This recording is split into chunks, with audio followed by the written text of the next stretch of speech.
Ça fait 39 ans qu'on produit un jardin, depuis qu'on est mariés.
C'est important de sauver les graines, surtout la raison première, c'est d'avoir des graines naturelles, de ne pas dépendre sur des graines hybrides ou de ne pas être à la merci de compagnies, de supermarchés qui contrôlent ce qu'on mange.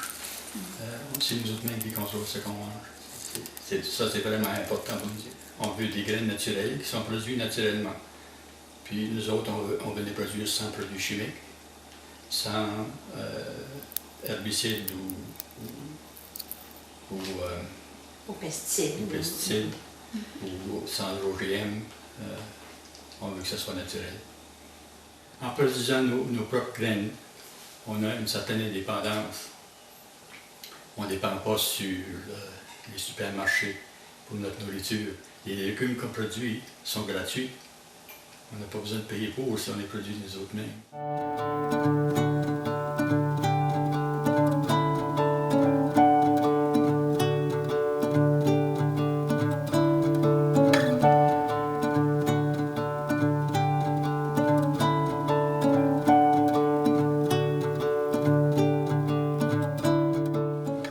Une raison qui est importante, c'est de propager les graines originales. Dans les supermarchés, les légumes qu'on achète sont produits avec des hybrides. Les hybrides, c'est des légumes qui ont été croisés pour produire un autre légume de meilleure qualité. Mais ce légume-là, si on sauve la graine de ce légume-là, les graines ne sont pas viables. Ils peuvent produire 1 an, peut-être 2 ans, mais éventuellement, ils ne produiront plus rien. Les hybrides sont populaires parce que ça peut produire des fruits ou des légumes qui ont une meilleure apparence. Mais pour l'apparence, on sacrifie les saveurs, puis la qualité ou la nutrition du légume.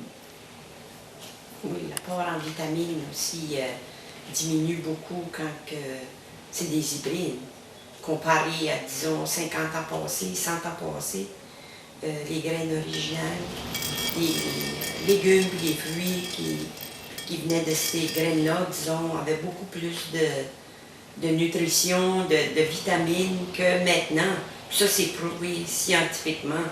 C'est pour ça qu'il faut en manger, disons, les légumes, les fruits, magasins.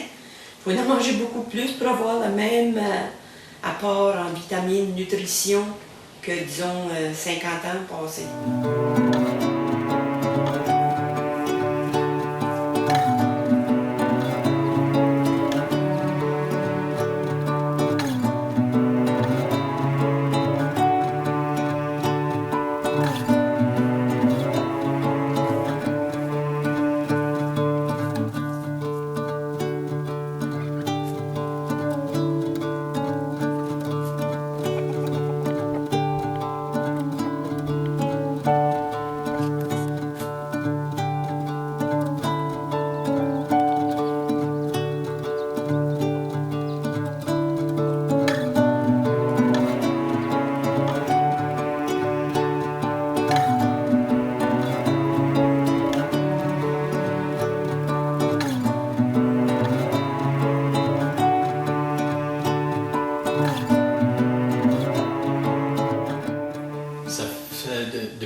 a commencé avec les patates, les pommes de terre.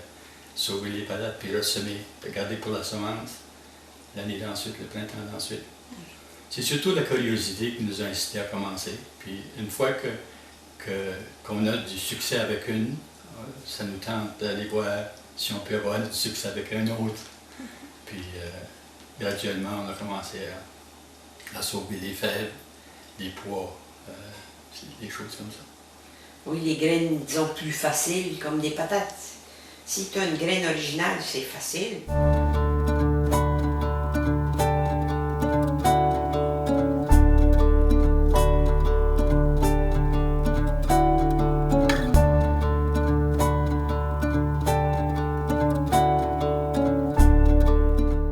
Nous autres, on les graines originales, on les prend de semences du patrimoine, puis on sauve la graine de ces graines-là pour les propager.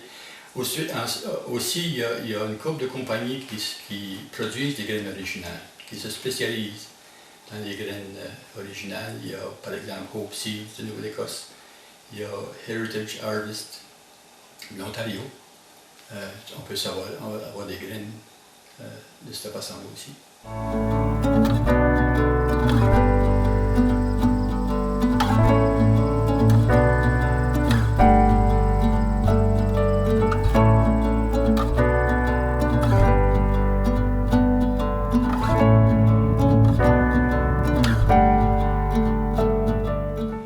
Une chose qui nous a beaucoup aidé, c'est quand on a découvert le semencier du patrimoine.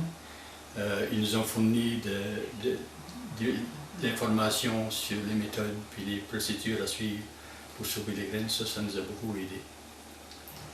Une autre graine qui n'est pas tellement difficile à produire ou à sauver, c'est les grains. L'avoine, le blé, l'orge. C'est assez facile, tu mets les grains en terre, tu attends qu'ils soient mûrs, puis tu le coupes. Ce qui devient un petit peu plus compliqué, c'est de séparer les grains de la plante. Mais encore là, c'est pas compliqué, c'est juste un petit peu plus de travail, c'est tout. Mais vraiment, pour sauver les graines de nos légumes, disons, puis les fruits, on n'est pas rendu là encore, là, mais il n'y a pas besoin d'équipement spécial. C'est juste les faire sécher, puis ça, c'est pas difficile non plus. Puis en suivant le guide de Semences du patrimoine, eux autres, c'est étape par étape. Puis si tu suis ça, là, tu peux pas aller mal. Nous, ils n'avaient jamais fait ça, surtout pour les graines comme la tomate, le concombre, citrouille. C'est des graines qui sont déjà mouillées, là. Ça fait qu'il faut les faire. Il y a un procédé spécial, mais c'est pas compliqué. Mais à part de ça, les autres graines sèches, comme disons les fèves, les pois, c'est pas compliqué, tu les laisses sécher dans le jardin, ensuite tu les ramasses, tu les sauves.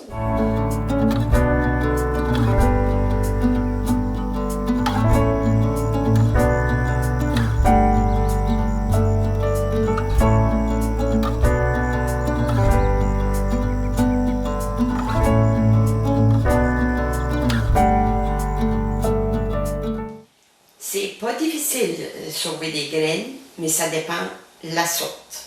Comme sauver des patates, sauver des fèves, des pois, disons toutes les graines qui sont un peu en dehors de la terre, là, c'est pas trop difficile.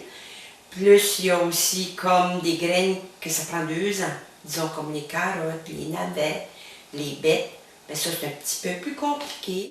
Aussi des graines comme le concombre, le zucchini, squash, citrouille, ça aussi c'est pas trop difficile à sauver. C'est disons un procédé un petit peu plus élaboré. Puis la tomate aussi.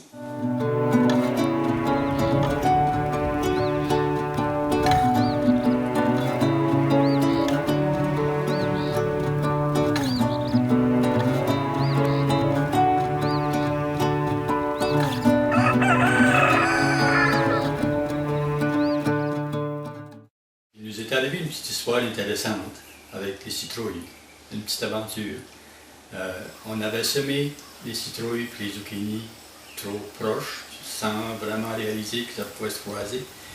Puis on a récolté des citrouilles puis des zucchini cette année-là, puis tout était correct. On a sauvé les graines de la citrouille, et puis on a replanté le printemps ensuite. Puis à notre surprise, c'est qu'on n'avait pas seulement des citrouilles, on avait aussi des zucchini avec les mêmes graines. Avec les mêmes plants. Certains fruits étaient ronds, puis jaunes, comme les citrouilles. Certains étaient longs, puis verts, comme les zucchini. C'est correct. Les citrouilles, rendues, quand ils étaient mûrs, on les a sauvées, puis on les a essayées. Puis on a été surpris de constater que le goût de la citrouille était bien meilleur que la citrouille originale. On n'a pas essayé les zucchini, mais on les a donnés à nos cochons, puis les autres, ils sont vraiment aimés. Tous les fruits étaient plus chers, citrouilles. Puis, ça fait que c'est pour ça qu'on a dit, ben on va sauver la graine de la citrouille même. Et puis, c'est pas une grosse citrouille, ben elle était vraiment bonne. Donc, on a continué à la semer, puis chaque année, c'est ça que ça nous donne. Ça nous donne des citrouilles rondes, des citrouilles longues. La plupart sont oranges. Quelques fruits sont verts, mais la chair est toujours comme celle de la citrouille. Fait que je crois que c'est la force est plus dans la graine de la citrouille que du zucchini.